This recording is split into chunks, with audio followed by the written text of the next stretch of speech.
Hi there, good afternoon. You're watching Your Stocks. I'm Manglam Malu. With me is Sumera Abdi. This is the show where we answer all your investment and trading related queries. To help us answer them, we have a couple of guests in our studio. But first up, a look at the markets. Not looking particularly good. 1% shaved off all the frontline indices on account of slowing global growth concerns. Hi, Sumera. Hi Mangalam, good afternoon to you as well. So let's get started. Let's take you through our top stories. India catches the global flu. Market trades at the day's low. Metal stocks lead the fall. Global markets plummet as a fall in the US 10-year yield sparks fears of a global recession. Nikkei falls 3%. Europe too starts on a weak note. And Jet Airways alone gains as sources say that Naresh Goyal has agreed to bring down his stake to 9.9%. A board meet is currently underway to consider a new resolution plan. Well, those are the stories of the hour. Let's introduce our two experts. Prakash Gaba and Gaurang Shah join in to answer the queries that have been sent by our viewers. So first up, our query comes in from Mr. Deep San, who's on the line with us from Bengaluru. Hi, Mr. San. Good afternoon. How can we help you? Very good afternoon. Thank you for putting me online. Query was on Bajaj Finance on the long-term view. If I could accumulate this, the long-term view would be a plus 1 year or so. I can hold it for more than 1 year. Okay, and you're a regular investor, right? Yes, I'm very active on the mutual fund side, but not so keen on the equity, but trying to enter in for a long term. Okay, that's very good to hear, in fact. And, you've picked a stock that I don't think any of our experts is going to give a negative view on. So, I mean, Gaurang, first to you, is this a question that we really need to answer? I thought we'd made it pretty obvious by now, right? That's absolutely true. And good afternoon to all of you all, Sumera. So, for a person who's who's got invested in mutual fund and wanting to look at equity, I think stock identification is necessary. And he has identified, in fact, one of the best performing stocks in the NBFC category, Bajaj Finance. Start investing, don't put all your money is what I would say at current levels. Given the domestic events, elections, general elections, I think markets is likely to go through a lot of volatility, and that will throw up opportunity to add to the stocks at lower levels. So definitely yes, but stagger your investments. Stagger your investments. Prakash, do you agree with that view? 100%. I'll start with the Gaurang's words, start investing and go until 2,600. Well, that's a very strong support zone. If the market has run up so much, there's a very good chance market could correct as well. If it happens, take advantage. 2,600 is a good base formation out there. Until then, I would keep investing it. All right. With that, we move on to another query. Mr. Ashok Bhatt writes to us from Mumbai, holds about 50 shares of Maruti at 7,600 rupees a share. Is a long-term investor wants to know whether to hold or sell. You know, Prakash, this morning there was a point made by one of the guests who said that autos, from being a structural investment, now have become a cyclical investment. Suddenly, people are not so gung-ho on autos. So, from a stock price perspective, how do you view Maruti right now? I have a feeling the 6,300 that we have seen recently is under threat. If that happens, where does it go? Psychological support to place would be around 6,000 level. I feel where there's a strong support in the vicinity of 6,000. It could hold there. He's already bought at 7,300, a bit higher price, no doubt about it, since held. Nothing wrong with the stock. Basically, it's a good company to hold for a long term. But the best thing to do is to add up with the lower regions. I think 6,000 is a very strong support zone to work with. Okay. I'm not saying it will come there. It can come there. If it happens, it's a good place to buy. Okay, Gaurang, what's your take on, not just Maruti, but basically a fundamentally strong company that's, in distress for the moment, available at a good price? Is that a good buying opportunity? I mean, look at the way Maruti has already come down. Therefore, could it still be a good opportunity? So, a great question, in fact, Sumera. So, you have to identify companies which have got capabilities, capacities and experience and the facilities. And if I have to put all these things into perspective on the fundamental side, I would definitely agree with Prakash over here. You got invested at higher level at 6,500 and below. There are plenty of opportunities to add to the stock. Not one, but one too many headwinds, Sumera. One is the straightaway migration from BS4 to BS6. That's going to be a little bit of painful period for almost all the automobile manufacturing companies.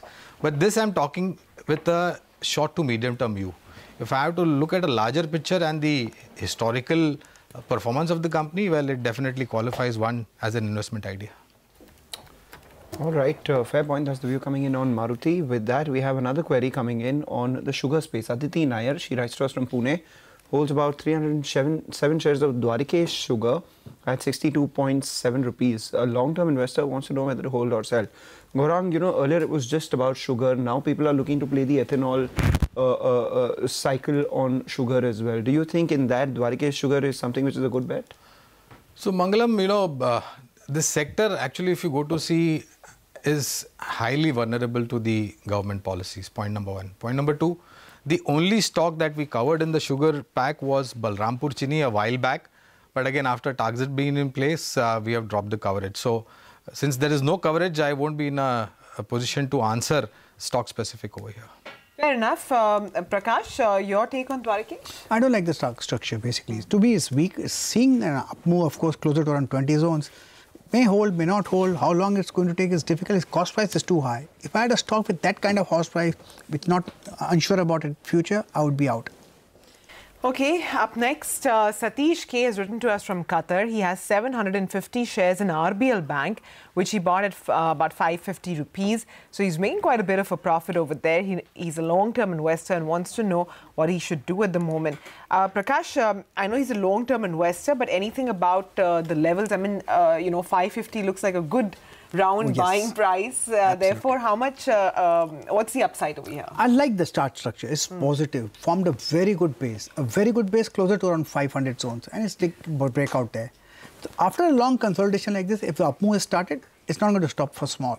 I think there's much more deeper upside up there. So I would continue holding it as long as it holds. Yes, you want to protect your stops. I would say that first have a stop below 550, that's your cost. Continue holding it and keep moving it by 50 rupees, every 50 rupees rise. I think as a long-term investor, I won't worry about it. Rather go to Gaurang.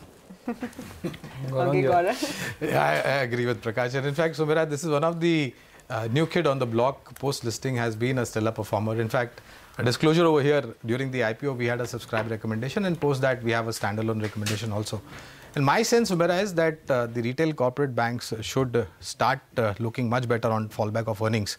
So if you are not in a hurry, stay invested if you have time by your side.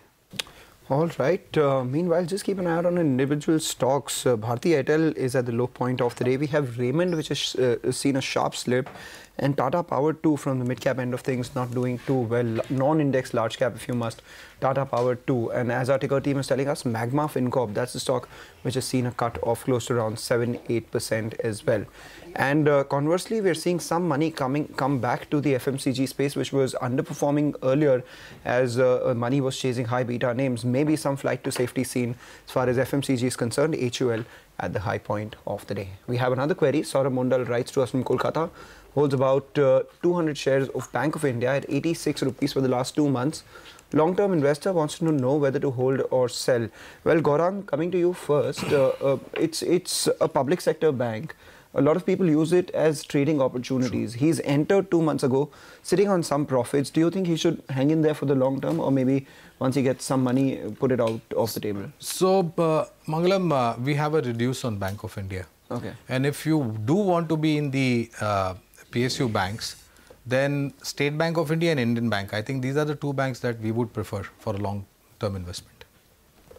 500 rupees this quarter corroborates with what the other steel companies have been saying to us as well, Mr. Chaudhary. But does SAIL have any exposure to the auto sector? We've been asking a lot of companies because there's been a slowdown in the auto sector. In fact, if you see, the SAIL exposure is there. Of course, it is not there for auto body sheets, but for other type of steel, many of the auto companies or their ancillaries, they have been buying from us. As far as we are concerned, we have not faced any such eventuality of their demand going down. Okay, so, you know, SAIL has seen a sharp improvement actually in the last 5 months. Could you give us a sense of what's the rough EBITDA per ton that we can work with? I cannot talk about any forward figure, but I can tell you that how we have improved our EBITDA. Mainly, we have been concentrating on our volumes and also on our cost. Like, it is very simple. If our volumes are going up, the per ton cost of production will also be coming down because of the incidence of the fixed expenses. So these two areas are of great concentration. And apart from this, we have also started working on value-added steel and also quality improvement. All these things have been yielding us better NSR, reduction in cost, and consequently better EBITDA we have been getting quarter after quarter. All right. So then in that case, if you could tell us what is the proportion of value-added steel currently, sales volumes targets for FY19? If we see value-added steel, it is currently it is close to maybe it is 55 to 60%, which we want to improve it to say somewhere around 80%. We want to reduce the proportion of semis in our overall production. Okay, reduce the proportion of semis. So how much are semis of the total currently? Currently, I would say semis and even HR coil, we call it as a, I would say, not value-added product. So semis currently, they constitute around 12 to 13%, which we are trying to cut down to 5 to 6% only. Okay, Mr. Chaudhary, what's the debt currently and what's the plan to bring it down? Yes, we have planned a reduction in the borrowings over a period of time. Like currently, we are holding debts of somewhere around 44,000 crore, which we intend to bring it down to a level of 42,500 to 43,000 crore by the close of the financial year. All right, Mr. Chaudhary, thanks a lot for joining us and giving us all those details. With that, we slip into a short break, come back and we focus on some more stock queries and answer your investment queries as well on the other side. Keep it with your stocks.